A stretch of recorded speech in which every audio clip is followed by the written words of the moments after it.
Hi there. Well, what's on the menu today in my kitchen? It's my braised chicken in lemon and garlic. And I mean lots of lemon and lots of garlic. Here's my chickens already clean. I'm going to start first by taking off my rings. Okay. My chickens are ready. I've already cut the backs, so I've flattened them because I want them to cook a little faster. I've left the skin, and I've also left the bones. Everything is in it, so it's a whole chicken. These are actually 2 whole chickens. So on top of this, first, I'm going to, before I put anything, I'm going to crush some garlic. And I'm talking about, 12 cloves. I know it sounds scary, but trust me, it's going to be delicious. So I'm going to add some sea salt to my pestle and mortar. And then, really, all I do is just make a little noise. It's not that I want it necessarily to be a paste, but I just want to break it down so that I'm able to coat my chicken completely. So I get the flavors inside, under the skin, on the meat. And the chicken is going to sit braising in the liquid of the lemon and the garlic for about 40 minutes. Okay? Now, this garlic is going to go on top of my chicken. I know it's a lot of garlic, but you'll see, it's delicious. Okay, so garlic's in there. There's already salt. I'm going to add some pepper. As long as you get the ingredients right and the technique, then you're in for a treat. So there's my pepper.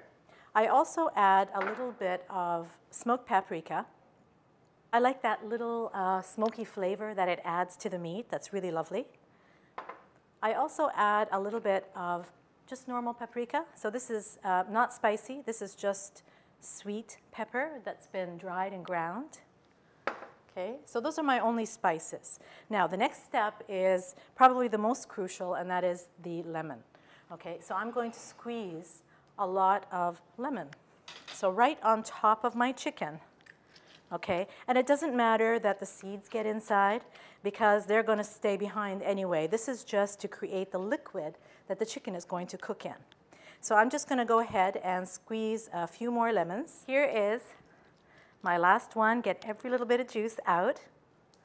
Okay, and now my chicken gets treated to a massage. All right, so all that lemon juice and that garlic is just going to get infused inside over the skin, okay?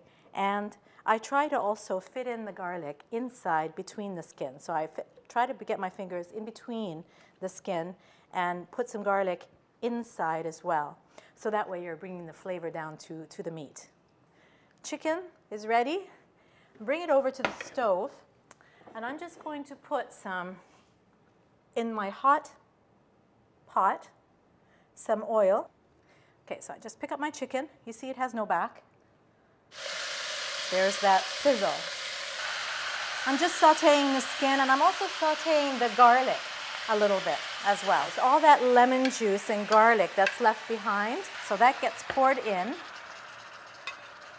Okay, and that's going to start the process of cooking. Next layer of my dish is the rice, and I already have short grain rice that I've already pre-soaked about half an hour ago in water, rinsed it, and then gotten rid of all the water. So I have my pot here already, and I'm going to add to it some butter, and this is actually clarified butter that I've clarified myself. So on top of my clarified butter, I'm going to put my rice. So I'm just going to saute it just ever so slightly inside with the butter, okay? And that's just to coat each grain with a little bit of the butter. It makes it taste yummy. This is the stage where I actually add my salt as well. So I'm just going to put in some sea salt. And then, you know, this is a very classic traditional Arabic dish, and we love our food to look beautiful, look colorful. I like to add just a little bit of turmeric to it. My mother used to do this, and we used to eat it as children, and we called it yellow rice. It adds a nice flavor, and it just gives it a beautiful sunny color. And then the last step is actually adding liquid. I'm just adding plain old water.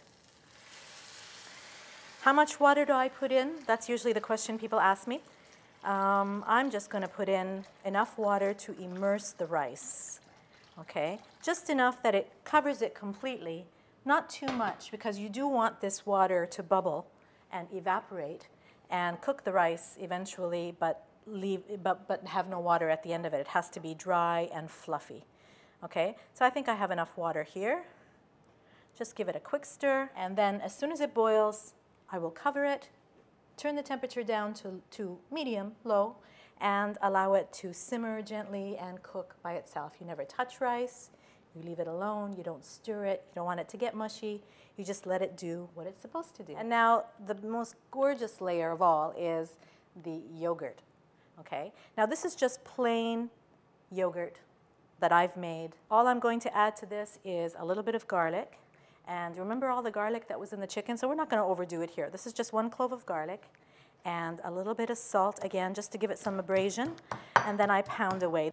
Now I take the garlic that I have mashed and I'm going to add it to my yogurt. So my yogurt now is infused with garlic. So very, very, very simple. A little bit of garlic. Now I also add one other thing, and I love to add it just because it adds a really beautiful nutty taste to yogurt. You can certainly leave it out, but it just adds another element, another layer of flavor that is really beautiful. And this is just tahini, which is ground sesame seeds. So it's the paste of sesame seeds and nothing else. So that's about a tablespoon that I've put in. And I'm just going to use my little whisk and stir, or whisk it. I'm just going to taste that, make sure that the salt is good. Perfect. A little bit of garlic, so it's got a little kick, and I can taste the tanginess of the yogurt, and that nuttiness of the sesame seeds, tahini, is also in the back. So it's perfect. The idea and the notion of cooking for ourselves and making food homemade at home and adding that very important factor of love that only you can put in, nobody else can put it for you. No corporate cook anywhere from any company instills love in food that they prepare. That's what slow food is all about. It's home cooking. It's cooking for the love of it. My lemony braised chicken and rice dish is finished. The rice is ready, and it's right here, nice and fluffy and yellow. And I'm going to serve myself first. So first of all, it's a layered dish. So this is how I start. Now this is hot, beautiful, buttery rice, and this is that yogurt that I infused. The liquid here is actually the lemon and the juices that came from the chicken. So there's no bones on this here. It's just beautiful, succulent chicken that I just lay on top. That's one. And that's another. Ooh, just let it fall wherever it wants to fall. Another layer of this dish is bread or croutons or fried bread. In this case, this is Arabic bread that I've done earlier. And normally it would be under the dish, but I'm just going to put it around so that you can actually see it. I love the dishes to look pretty, and I like to see all the layers that are part of my dish. If I put the bread underneath, you won't even see it. So I've got the element of crunch in there as well, and then my garnish is toasted pine nuts that go on top. Okay, and then of course my pomegranates, or my jewels as I often call them, are the finishing touch on top of any of my dishes because it makes me smile. And because there is lemons, I have just chopped or sliced a little bit of the lemon rind to put on top, and that's just to show people that there is actually lemons in there. And then, it doesn't harm to have just a little bit of green just to put on top, and that's it.